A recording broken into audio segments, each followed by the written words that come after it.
Et je crois que malgré tout, ce qu'on appelle crise de la démocratie a très peu à voir avec la démocratie. C'est vraiment une crise du système représentatif, bon, en tant que tel. Et d'une certaine façon, une crise qui, atteste précisément du fait qu'il y a très peu de démocratie dans ce système. Parce qu'on fait toujours comme s'il y avait une espèce de grand corps collectif qui s'appellerait le peuple, comme ça, qui réclamerait des choses, qui s'exprimerait à travers des représentants. Mais c'est pas comme ça.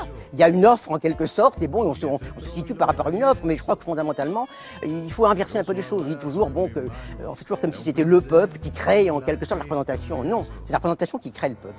Ay, lo vino.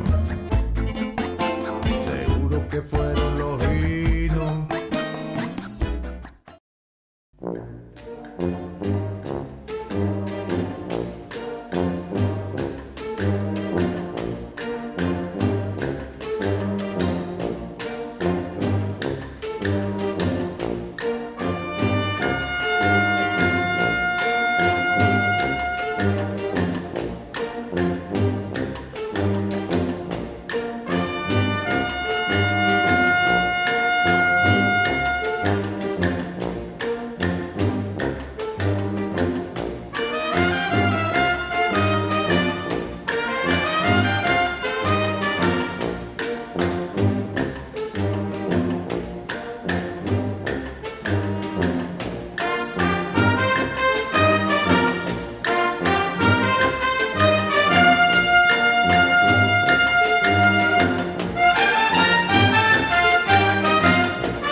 Bonjour, donc Christelle Boutillier, je suis originaire du Périgord et voilà, j'ai eu l'honneur d'être investie par la France Insoumise pour être candidate aux législatives 2017 et donc j'ai comme candidat M. Pascal Dumest, ici présent, comme candidat suppléant. Voilà, militante et dans les associations et pour des organismes humanitaires, j'ai toujours été très investie par tout ce côté social de notre communauté. Et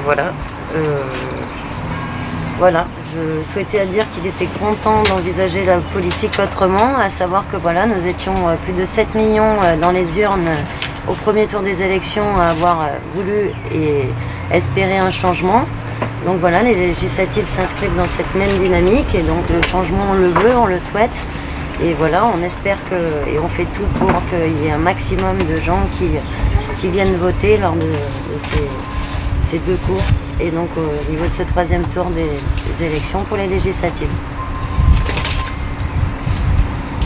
Les assos à laquelle vous adhériez, c'était quoi comme asso humanitaire Alors je peux vous en parler de plusieurs. Par exemple, il y avait l'association Yatma sur Bordeaux qui était pour la promotion. Comment vous dites ça? Yatma. IATMA, donc c'est pour la promotion sociale des activités culturelles sur différents pays, tels que Madagascar, le Sénégal, le Burkina. Ensuite, j'ai participé à des missions humanitaires dans le cadre de mon cursus universitaire, donc une association de jeunes sourds et muets. Donc voilà, là c'était une mission de coopération francophone où effectivement il fallait exporter un logiciel pour de dactylographie en fait à l'usage des sourds et muets puisque ça n'existait pas encore, donc nous avons créé ce logiciel pour que ce soit un réel outil pour les sourds et muets. Ça c'était en 99. Après j'ai fait partie de beaucoup d'associations sur le milieu urbain bordelais on va dire, donc voilà. Et après, plus localement, ici, comme avec Médecins sans frontières et l'association qui s'occupe également des enfants de Madagascar, qui s'appelle Terre des enfants. Elle cuisine très bien. Si vous voulez 2-3 recettes, c'est possible. Cursus universitaire, c'était quoi? Vous en parliez à l'instant. J'ai fait un DUT animation socio-culturelle et ensuite j'ai passé un diplôme de monitrice éducatrice. Donc j'ai travaillé une quinzaine d'années dans le social. J'ai ensuite créé une entreprise que j'ai pu faire vivre durant 5 années et demie ici sur le paysage local, donc dans le Bergeracois. Et puis, compte tenu de la lourdeur des charges, j'ai préféré stopper cette activité parce qu'il est très dur à l'heure actuelle de faire vivre une petite entreprise. Donc voilà, et là je suis retournée dans l'éducatif, donc là où je travaille actuellement, où je suis assistante d'éducation dans un collège où je travaille auprès d'adolescents en grosses difficultés scolaires ou en décrochage scolaire. Dans un collège Également. Comment? Oui, Dans un collège. à Montpont.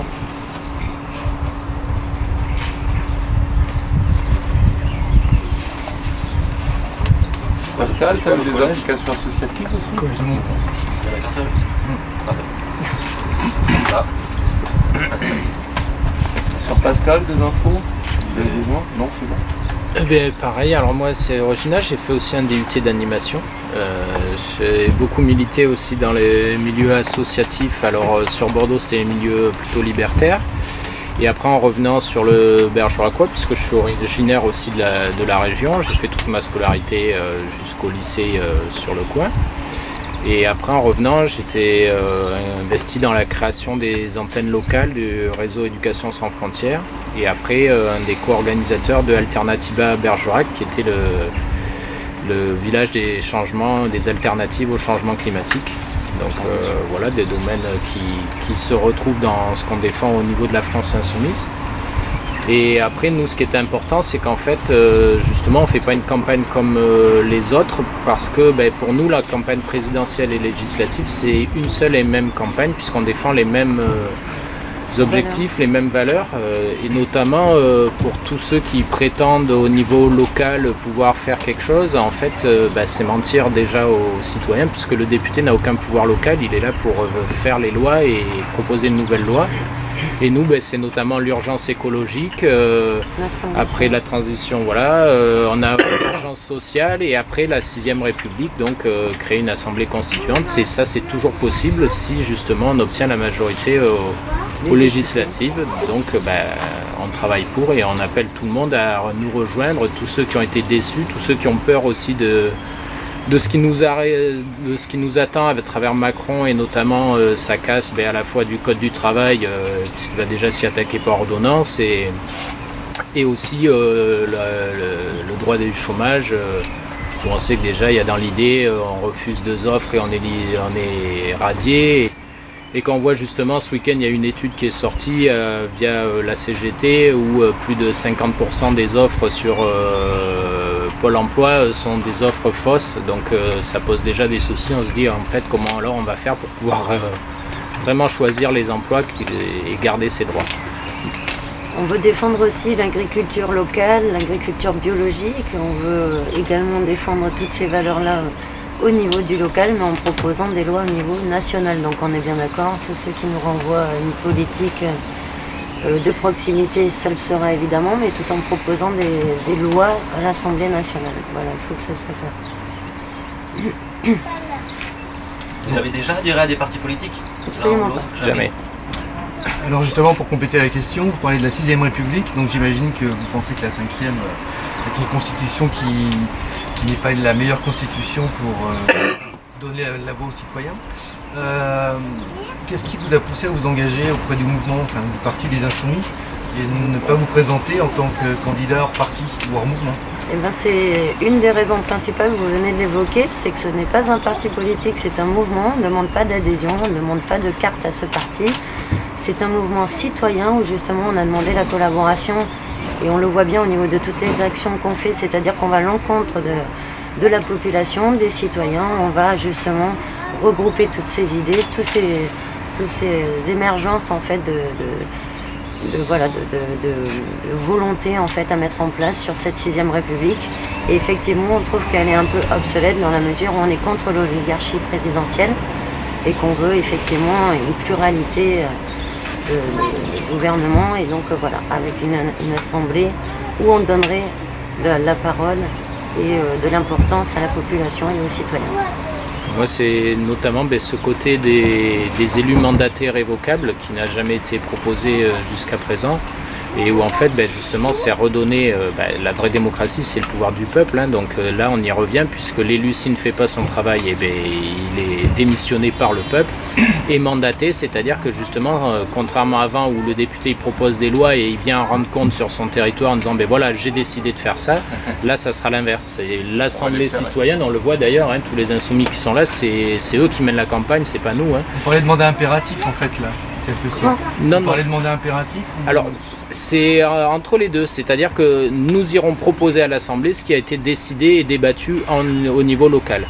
Et après, si jamais on ne le fait pas bien, il nous renvoie chez nous. C'est notre approche. Hein. Ou si nous ne sommes pas présents à l'éducation nationale. C'est grosso modo, c'est notre conception effectivement de la démarche, relation, contrat d'engagement entre les élus et les citoyens.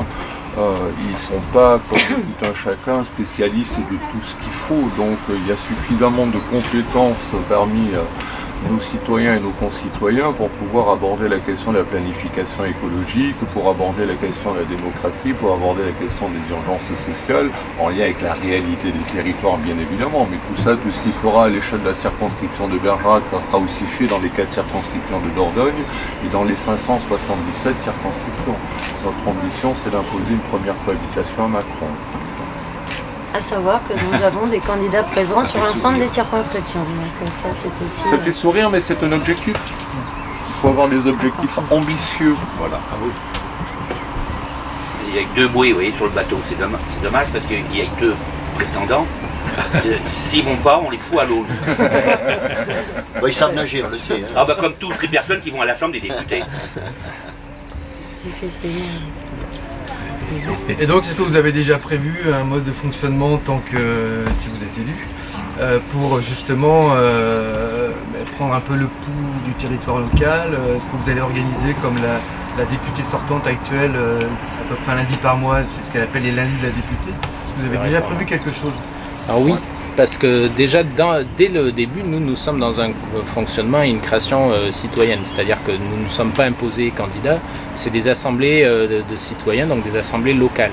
Donc la structure, elle existe déjà, on fonctionne déjà comme ça, c'est-à-dire que tous les vendredis... Effectivement, ça sera plus structuré par la suite, mais c'est déjà notre mode de fonctionnement. Il y a des ateliers législatifs, il y a tout ça, donc ça y fait. Après, c'est à l'intérieur du mouvement, mais pour les habitants, alors c'est pareil, pas forcément dans le... ça sera ouvert à tout le monde, parce qu'après les lundis de la députée, c'est quand même pas un exercice où le public a le pouvoir. C'est plutôt un compte rendu du travail effectué. Donc on reste dans la représentation classique du député. Nous, c'est l'inverse. On veut vraiment travailler avec la population. Donc faire remonter les idées et les volontés du public local pour pouvoir après le défendre après à l'Assemblée nationale. Voilà. Après, les modalités pratiques, elles se mettront en place, mais vous savez parfaitement qu'une loi, elle ne s'improvise pas du jour au lendemain. Il y a des rapports préalables qui sont communiqués, il y a du travail en commission, donc tous ces documents, les députés les ont en amont, donc ça peut être ventilé auprès des citoyens, des associations, des syndicats, des groupements. Après, il y aura bien évidemment la permanence des députés, mais ça ne sera pas juste un petit bureau dans lequel on reçoit les gens. Il y aura une grande salle, il y aura des moyens informatiques, il y aura plein de choses. Il y a des moyens qui sont dévolus aux députés. Et sur la députée sortante qui a fait son travail, les lundis, c'était à la fin du mandat. C'était à la fin du mandat. Elle a commencé assez tôt, hein, la première année. Elle a commencé à la fin. Elle a commencé à la fin du mandat. Pour notre ferme, personnellement, je n'étais pas au courant qu'il y avait des lundis de notre cher et tendre député, parce que on aurait peut-être pu faire remonter des tas de choses et avoir une participation, nous, parce que cette participation, elle nous a été offerte par justement des gens du Parti Socialiste, etc. En son temps, au niveau du Conseil Général, je parle du pauvre François Lacernas, qui n'est plus des nôtres et qui était venu et qui nous a dit « vous inquiétez pas, etc. » c'était une volonté pleine et entière de sa part. Et j'en suis sûr que lui, il voulait, mais malheureusement, au sein de cette structure, peut-être que c'était pas monnaie courante et que c'était pas leur tasse de thé. Tandis que là, au niveau de notre mouvement, on sent bien une émergence de cette réflexion. Et c'est vrai qu'on se voit tous les vendredis. Et c'est vrai qu'on a un moteur de recherche entre guillemets, on a Internet, etc. Tout ça pour dire aux gens, eh bien, vous pouvez, vous devez. Et c'est vrai qu'on voit que tous les vendredis, on s'étoffe. Parce qu'on est parti de 10-15, vendredi dernier on avait une salle pleine, en plus une réunion prévue à 18h30, on a dû l'avancer à 18h parce que les gens étaient là, donc il fallait commencer, etc. Donc voilà, on le fait vraiment, c'est une recherche citoyenne, une recherche... voilà. Les éléments démocratiques. On les a un petit peu bafoués dans les derniers temps, avec le 49.3, donc c'est revisiter un petit peu les attitudes démocratiques, tout simplement. Donc bon, on sent qu'il y a une demande, une volonté, et on est là pour la représenter et pour l'animer. Alors pour la petite anecdote, on a été présents sur les marchés depuis début janvier. Et la seule fois où nous n'avons pas été présents avec nos badges et nos prospectus, les gens nous cherchaient et venaient nous réclamer des documents. Donc, enfin tout ça pour dire qu'il y a une attrait à ça et que les gens viennent vers nous. C'est pas nous qui... Enfin on vient aussi vers les gens évidemment, mais les gens viennent nous rencontrer, nous faire remonter absolument plein d'émergences, d'idées et de volonté politique. Et donc c'est ça la force aussi de ce mouvement. Non, on était même présents sur l'entre-deux-tours, hein, là où on n'avait pas, soi-disant, pas de consigne. Pas une voix pour le Front National, c'était pas une consigne. On était les seuls, hein. On était les seuls. Sur le marché, les autres, on les a pas vus. Ceux qui voulaient faire barrage au Front National, on ne les a pas vus. Nous, on a des photos. Où on était présents. Je voulais dire, notre futur député, son suppléant, donc à un moment donné, dans le cadre de l'élection, ce qui va se passer, nous avons énormément de relais, les insoumis que nous sommes, bon, on va dire plusieurs centaines sur le Bergeracois de relais qui seront là pour veiller, qui vont occuper le terrain, qui l'occupent déjà, qui vont occuper le terrain et faire remonter les informations afin que bon, ça termine par des lois et autre chose. Voilà. Donc il y a quand même une structure vraiment qui n'existait pas, d'où je viens, Michel Barre de côté, donc on va dire, ça n'existait pas, voilà. Vous avez des petits moyens que là, c'est conséquent. Et par rapport à ça, je pourrais quand même raconter une anecdote parce que j'ai été impliqué dans un mouvement, un grand mouvement au niveau des impôts, lorsque ça allait très très mal, et j'avais soumis et on avait justement, c'était un petit peu comme là, on avait proposé et monté un projet pour les impôts, pour le cadastre, parce que je suis un géomètre du cadastre, et en son temps c'était Michel Suchot qui était notre député, et bien sûr j'avais fait campagne pour Michel Suchot, donc j'étais un ami de Michel, et un jour, à force, parce que ça allait mal dans les AG, on voulait une réponse du gouvernement et du député. Et malheureusement, j'ai été reçu par Michel qui m'a dit « Mais tu sais Jean-Louis, on ne peut pas. Le gouvernement socialiste, j'en ai honte, parce qu'il m'a dit ces termes-là, j'en ai honte, le gouvernement socialiste ne peut pas prendre mon projet que tu m'as soumis, etc., etc. Et le gouvernement socialiste, non, il voit bien, mais on ne peut pas, on ne pourra pas. » Donc là, dans ce cas-là, Michel était prêt, il m'a dit, ben oui, ben balancez-moi, hein, les gars, parce que moi, je suis voilà, incompétent, parce que je me rends compte que je suis là pour faire, voilà, pour prendre un siège, pour m'asseoir, et c'est tout. Et malheureusement, Michel, c'est vrai qu'il a soutenu énormément de projets, mais on lui a fait grief de ne pas, d'avoir peut-être, que ces projets ont avorté, mais je crois, et j'en suis persuadé, que c'est pas que de sa faute, parce qu'il a tout présenté, et il y a eu un barrage fait nationalement. Donc ce barrage-là, j'espère qu'avec la France Insoumise et avec Laval et avec Jean-Luc Mélenchon, Premier ministre, ça ne se produira pas, parce que sinon, nous, à la base, c'est vrai que on dira et on appellera, on les éjectera et on fera savoir que ça ne va pas. Voilà. D'où la force de ce mouvement, parce que la plupart des gens se reconnaissent là-dedans. Ils veulent une assemblée citoyenne qui fasse émerger les choses dans l'autre sens, c'est-à-dire du peuple et qu'on fasse remonter tout ça à l'Assemblée. J'ai juste deux questions très terre à terre. C'est votre âge et votre lieu de résidence. Oui. Pour le coup, là, je sais pas de honneur aux dames. Là, je sais pas cette fois. 40 ans à la fin de l'année. Et donc 40, 39, vous préférez 39 alors. Assistante d'éducation, oui. Voilà, alors assistante d'éducation à Meudon, d'accord. Voilà, c'est ça. Et vous résidez à Prégorieux. À Prégorieux. Mais comment déjà demander ton adresse? Alors moi, 39 ans... Pareil. Belle parité. Ouais. Bien bientôt 40. Dans 3 jours. Mais 39 ans. Le 9 juin. Ah oui, ça va être 40. Ouais, j'aurai 40 ans quand on sera élu. Ouais, 40. Je suis directeur d'un centre de loisirs. Où ça? À Prégorieux. Et j'habite à La Force. C'est bien local quand même. Hein. C'est ça. C'est ça. C'est une question pour tout le monde. C'est mieux que le couvrier. Les gens du cru. Et juste une dernière question sur la transition écologique, on n'en a pas beaucoup parlé. Est-ce que votre expérience avec Alternativa, qu'est-ce qui émerge, enfin qu'est-ce que vous feriez émerger comme priorité concernant la transition écologique? Ah bah, le premier, sortir du nucléaire. Hein. D'accord. Déjà, c'est la première parce que ça va être très long. D'ailleurs, la Suisse vient de le voter, hein, donc ça veut bien dire que c'est possible et qu'il faut justement l'anticiper dès le début pour pouvoir le mener à terme. Et ça va prendre au moins une dizaine d'années, quoi. Et sensibiliser les consciences à ce problème-là, parce que c'est tellement parlé à l'heure actuelle qu'il faut tous se mobiliser face à ça. Nicolas Hulot. Il faut évoquer la prise en otage de Nicolas Hulot, là. Ah oui, Son frère dit, on a fait un bon papier. Sur la question que tu poses, une fois de plus, on est sur le troisième tour d'une même élection. Donc la question de la transition écologique, de la planification écologique, on l'appelle comme on veut, on est bien effectivement sur un changement total de paradigme de développement. Voilà. Donc on retrouve les axes essentiels dans l'avenir en commun.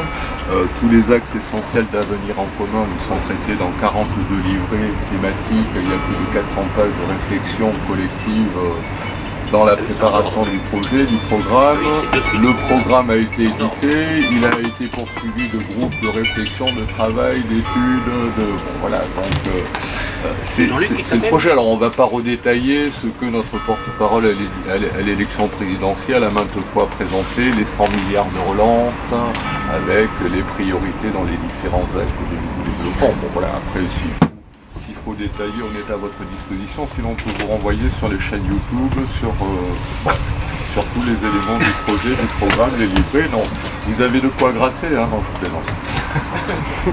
Ok. Voilà, et après vous retrouvez toutes nos infos sur dordogneinsoumise.fr. Et donc réunion publique tous les vendredis à 18h. Et mercredi, Limbarzik. Ouais, tu peux en parler. Alors mercredi, nous faisons une soirée citoyenne également. Donc ça sera fait en 2 parties, à savoir une première partie avec des débats sur des thématiques bien précises, comme justement la planification écologique.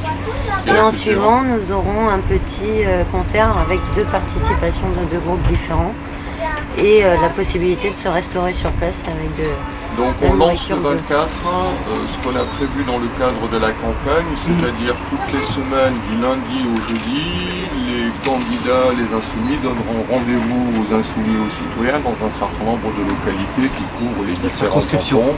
Bon, on est en train de caler tous les jours le calendrier, donc il devrait être calé mercredi soir, puisqu'on n'a pas tout encore parfaitement calé, et au fur et à mesure... Et les réunions du vendredi sont maintenues du coup? Oui, absolument. Et c'est où ça se passe? Où ces réunions du vendredi? Alors, chez Albert, à partir de tous les vendredis prochain, à 18h. à partir de 18h, les insoumis invitent les insoumis et leurs amis à venir participer aux assemblées. 5 fois par semaine, des réunions publiques ou... Au moins non. 4. Du lundi au jeudi un peu partout, plus le vendredi chez Albert. Ouais. Ça ne sera pas des réunions publiques. Non, Alors, c'est des rencontres pour faire le point sur la campagne, mettre la suite de la campagne.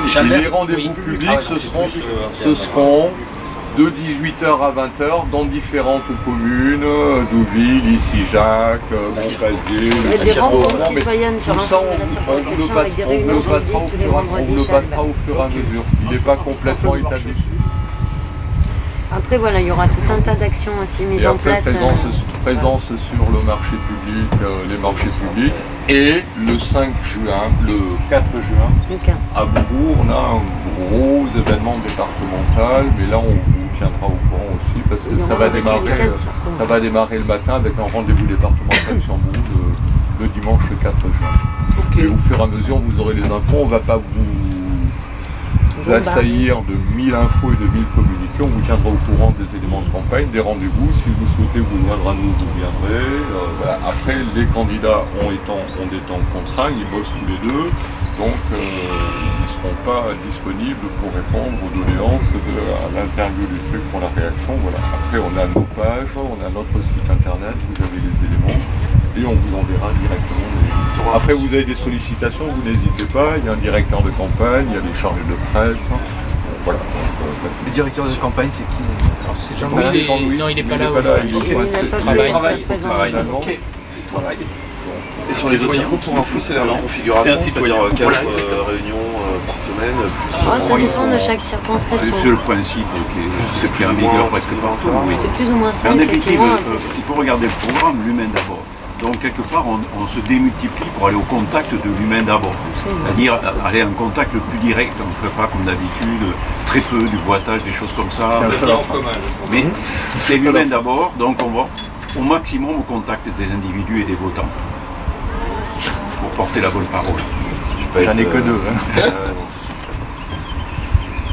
Là, on est dans la poursuite de la construction. Donc l'élection présidentielle, on a un président qu'on mérite, mais un président sans majorité parlementaire, il est rien du tout. Il n'est rien du tout. Donc on ne va pas faire, si vous voulez, on peut passer une demi-heure sur le Canada Dry Macron, le recyclage politique, la panique ALR qui refait son programme en 15 jours, qui n'est plus du tout le programme du candidat à la présidentielle. Le Parti Socialiste, c'est exactement la même chose, il n'y a plus une seule proposition d'amont. Sud-Ouest titrait après la primaire, le premier secrétaire fédéral disait il n'y aura pas un seul frondeur après la primaire. Tu parles, le nombre de frondeurs qu'il y a eu n'est pas simplement au niveau national, même localement. Voilà, on est... c'est pour ça que l'ambition de planter une cohabitation à Macron, ok, c'est intéressant. Parce qu'il y a un pouvoir qui a été acté sous la personne de Macron.